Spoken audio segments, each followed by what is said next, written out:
নমস্কার বন্ধুরা, জেবি কিচেনে সবাইকে স্বাগত। আশা করি কাছে দূরে দেশ বা দেশের বাইরে আমার যে সকল বন্ধুরা আছেন সবাই ভালো আছেন, আমরাও ভালো আছি। আবার একটা নতুন ভিডিও নিয়ে আপনাদের সঙ্গে শেয়ার করার জন্য চলে আসলাম। বন্ধুরা দেখুন, আজ আমি বানাবো আমলা পাচক বা আমলকির গলি। তার জন্য আমার কী লাগছে, এই যে আমলকি নিয়েছি 500 গ্রাম, গুড় নিয়েছি 200 গ্রাম মতো, চিনি নিয়েছি 200 গ্রাম মতো নিয়েছি, 100 গ্রাম মতো আমার লাগবে। আর কিছু গোটা গরম মশলা গোটা মশলা নিয়েছি, সেটা হচ্ছে গোটা জিরে, গোটা ধনে, গোলমরিচ নিয়েছি, আর 1 চামচ পাঁচফোড়ন নিয়েছি। আর নিয়েছি আদা নিয়েছি, দেখুন এই যে এতটা আদা নিয়েছি। নর্মাল যে লবণ আমরা সবসময় ব্যবহার করি সেই লবণটা নিয়েছি, বিট লবণ নিয়েছি, আর একটা লেবু নিয়েছি, আর নিয়েছি ছোটো চামচের 1 চামচ সাদা তেল। এবার দেখুন আমি কিভাবে এটা তৈরি করি। এটা খুব উপকারী। এখন তো এই যে ঠান্ডা চলে গিয়ে গরম আসছে, ঘরে ঘরে সর্দি কাশি, সেই সর্দি কাশি বদহজম সব দূর করতে পারে এই আমলা পাচক। তার জন্য দেখুন খুব সহজে আমরা ঘরে বানিয়ে নিতে পারি। কিভাবে সেটাই আপনাদের সঙ্গে শেয়ার করব, দেখতে থাকুন। প্রথমে আমি মশলাটা ভেজে নেব, গোটা মশলাগুলো ভেজে নেব। দেখুন বন্ধুরা, আমি কড়াই বসিয়ে দিয়েছি, গোটা মশলাগুলো ভেজে নেব। প্রথমে আমি ধনেটা দিয়ে দেব,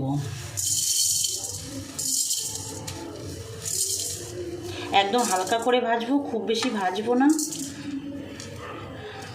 আমলকি তো একদম গুণে ভরা, আপনারা তো সবাই জানেন আমলকির গুণের কথা বলে পারা যায় না।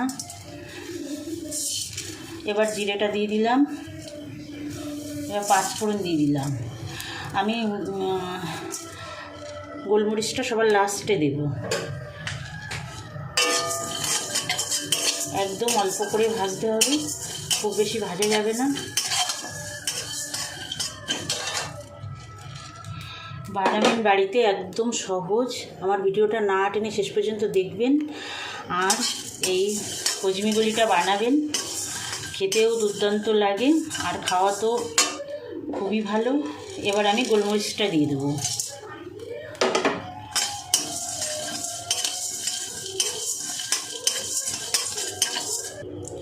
দেখুন মশলাটার কালার অনেকটা চেঞ্জ হয়ে গেছে। আর সামান্য একটু করব, আমি আঁচটা একদম লোতে রেখেছি। আমলকি চুল পড়া বন্ধ করে, স্কিন ভালো রাখে, পেটের সব রকম বদহজম টজম থেকে মুক্তি দেয়, গ্যাস অম্বল সেটাকেও ভালো করে। আর ধরেন খাবার পরে, মাছ টাছ খাওয়ার পরে মুখটা একটা বিস্বাদ হয়ে যায়, তখন যদি একটা মুখে দেওয়া যায় কচমিগুলি, সেটাও খুব ভালো লাগে, মুখটাও ভালো হয়ে যাবে।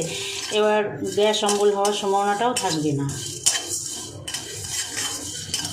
হয়ে গেছে আমার মশলাটা ভাজা, এবার মশলাটা আমি নামিয়ে নেব। আমি এবার কড়াইতে খানিকটা জল দিয়ে দিয়েছি, জলটা ফোটা পর্যন্ত অপেক্ষা করব। আমি ততক্ষণ এই আদাটা একটু গ্রেট করে নেব। দেখুন বন্ধুরা, জলটা ফুটে উঠেছে। আমি এবার এই জলের মধ্যে একটা খাবার রাখার স্ট্যান্ড দিয়ে দেবো, দিয়ে একটা ছিদ্র থালা বসিয়ে দেব। এই দেখুন, এই ছিদ্র থালার উপরে আমি আমলকিগুলো দিয়ে দেব, দিয়ে একটু ভাপিয়ে নেব। এটা কিন্তু ভাপিয়ে নিতে হবে, এমনি সরাসরি জলে ফেলে সেদ্ধ করা যাবে না, তাতে অনেকটা এর গুণাগুণ জলের ভিতর চলে যাবে, সেটা তো আমরা নিতে পারবো না। আর তারপরে আমলকিটাও একটু জলাভাব হয়ে যাবে, সেই জন্য এইভাবেই সিদ্ধ করতে হবে, ভাপিয়ে নিতে হবে, ভাপিয়ে সিদ্ধ করতে হবে। দেখুন আমি আমলকিগুলো দিয়ে দিলাম, 10 মিনিট মতো ভাপিয়ে নেব। এবার ঢাকা দিয়ে দেব।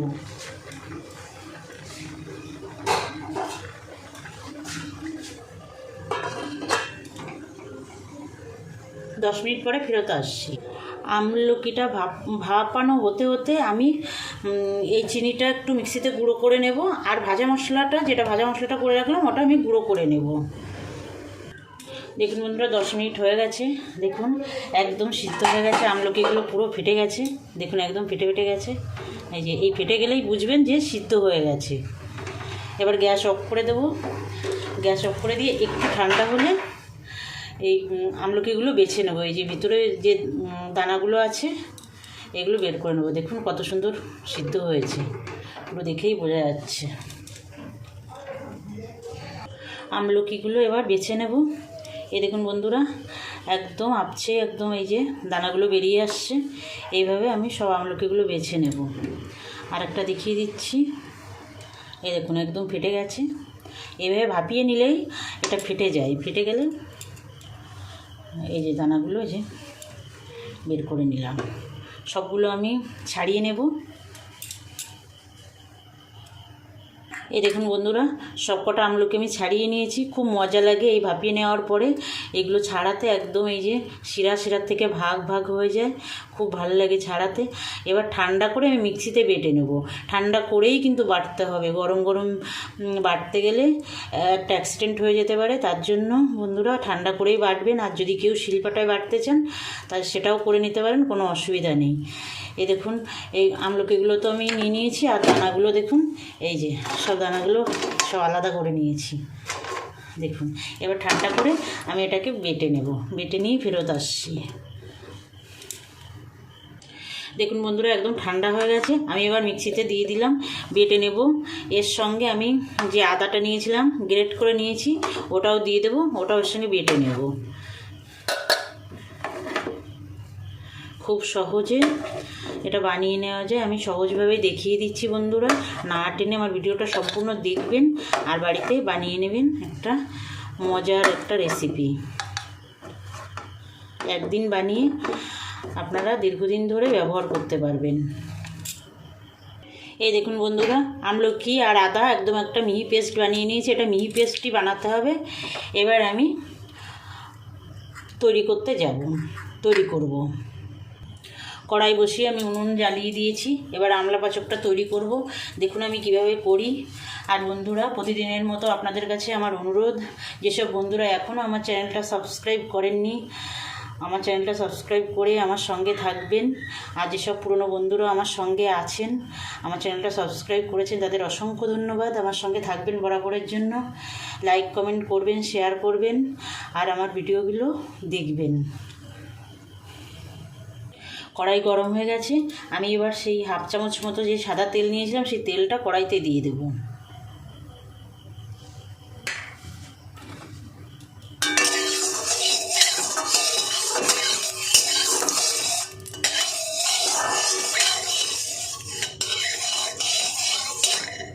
তেল গরম হয়ে গেছে।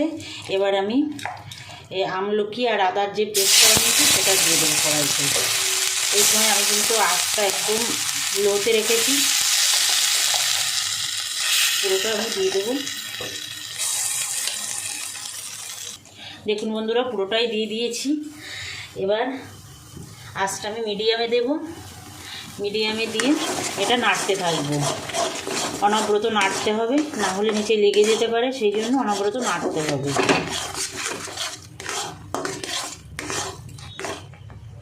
এবার আমি একটু লবণ দিয়ে দেব। প্রথমে দেব নর্মাল যে লবণ আমরা সবসময় খাই সেই লবণটা দিলাম। তারপরে দেব বিট লবণ। 2 রকম লবণ দেবেন বন্ধুরা, একটু সেই জন্য একটু বুঝে দেবেন। কোনো জিনিসে অতিরিক্ত লবণ হলে কিন্তু ভালো লাগে না। দিলাম, দিয়ে আবার মিশিয়ে নেব। দেখুন অনেকটাই শুকিয়ে এসছে। এবার আমি গুড়টা দিয়ে দেবো। গুড় মিষ্টিটা আপনাদের স্বাদ মতো দেবেন, বাড়িয়ে বা কমিয়ে দেবেন, কোনো অসুবিধা হবে না। গুড়টা দিয়ে দিলাম, আবার মিশিয়ে দেব।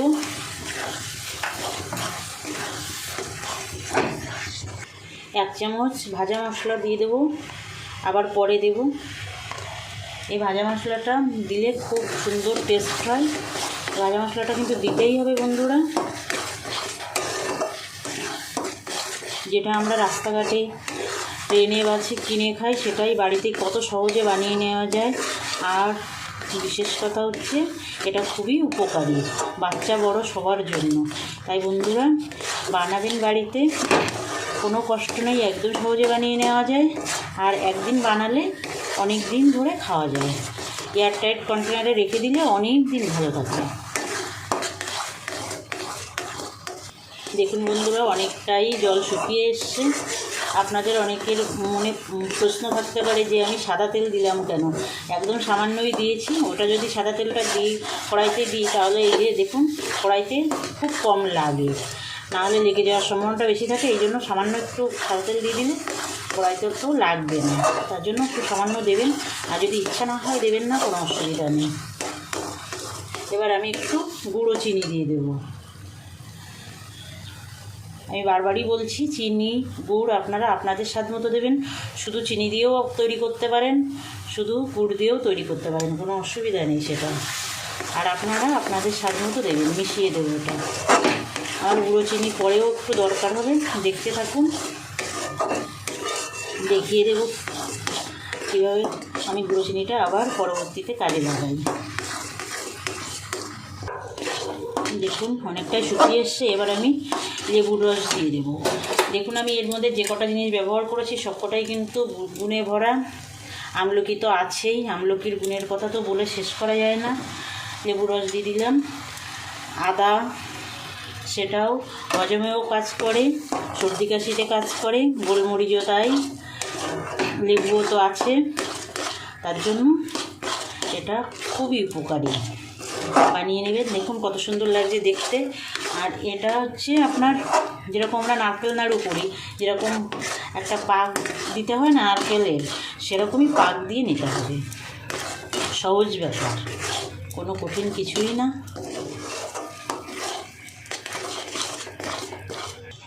দেখুন বন্ধুরা কত সুন্দর পাক এসে গেছে। আপনারা কি করে বুঝবেন যে পাক এসে গেছে? এই দেখুন কড়ার থেকে একসঙ্গেই ছেড়ে দিচ্ছে, দেখুন একদম একটা দলা পাকিয়ে যাচ্ছে। এবার আমি আর 1 চামচ ভাজা মশলা দিয়ে দেবো, দিয়ে মিশিয়ে নেব। 1 চামচ ভাজা মশলা দিয়ে মিশিয়ে নেব। মিশিয়ে নিয়ে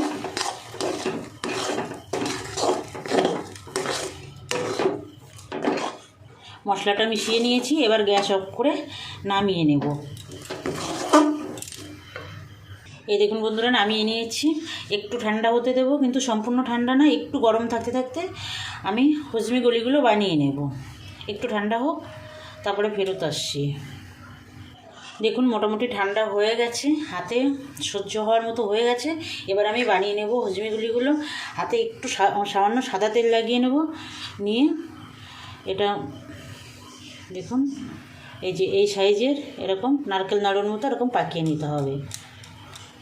যেটুকু নরম আছে এটা কিন্তু ঠান্ডা হলে শক্ত হয়ে যাবে। তারপরে এখনও গুঁড়ো চিনির ব্যবহার আছে, গুঁড়ো চিনিটা দিলেও শক্ত হয়ে যাবে। এই দেখুন এইটুকু নিলাম, সুন্দর পাকাতে খুব ভালো লাগে। এই দেখুন আপনারা এই সাইজটা আপনাদের ইচ্ছা মতো করবেন, ছোট বড় কোনো অসুবিধা নেই। সবগুলো বানিয়ে নেব, খুব ভালো লাগে বানাতে। দেখুন কত সুন্দর হয়ে যাচ্ছে। এই দেখুন বন্ধুরা সবগুলো হজমিগুলি বানিয়ে নিয়েছি। 500 গ্রাম আমলকিতে দেখুন কতগুলো হয়েছে।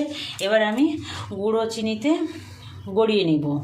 এটা পুরো ঠান্ডা করেই গুঁড়ো চিনিতে দিতে হবে, না হলে চিনিতে দিলে চিনিটা গলে যাবে গরম থাকলে। সেই জন্য ঠান্ডা হয়ে গেছে। এবার আমি গুঁড়ো চিনিতে গড়িয়ে নেব। ঠান্ডা হয়ে গেলে যেটুকুই বা নরম থাকে গুঁড়ো চিনিতে দিলে কিন্তু সেটুকুও শক্ত হয়ে যাবে। তার জন্য গুঁড়ো চিনিতে দেবেন, আর দীর্ঘদিন ভালো থাকে গুঁড়ো চিনিতে দিলে। এই দেখুন বন্ধুরা এই যে গুঁড়ো চিনি এই যে এইভাবে গড়িয়ে নিতে হবে, একটা একটা করে গড়িয়ে এরকম সাইডে রাখতে হবে। এটা সুন্দর শক্ত হয়ে যাবে, দেখতেও ভালো লাগবে, খেতেও ভালো লাগবে, আর দীর্ঘদিন ভালো থাকবে। এই যে দেখুন কত সুন্দর হয়ে যাচ্ছে। কিন্তু এটা গরম থাকলে কিন্তু হবে না, ঠান্ডা করে নিয়েই চিনিতে গড়াতে হবে। এই যে দেখুন গুণে ভরা আমলকি হজমিগুলি একদম রেডি হয়ে যাচ্ছে, কত সহজে। সব কটা গড়িয়ে নেব, গড়িয়ে নিয়ে ফেরত আসছি। এই যে দেখুন বন্ধুরা, আমলকির হজমিগুলি একদম রেডি হয়ে গেছে। গ্যাস, অম্বল, গলা খুসখুস থেকে মুক্তি পেতে এবার বাড়িতেই তৈরি করে নিন আমলকির হজমিগুলি। বানানোর অনুরোধ জানিয়ে আজকের ভিডিওটা এখানে শেষ করছি। নমস্কার বন্ধুরা।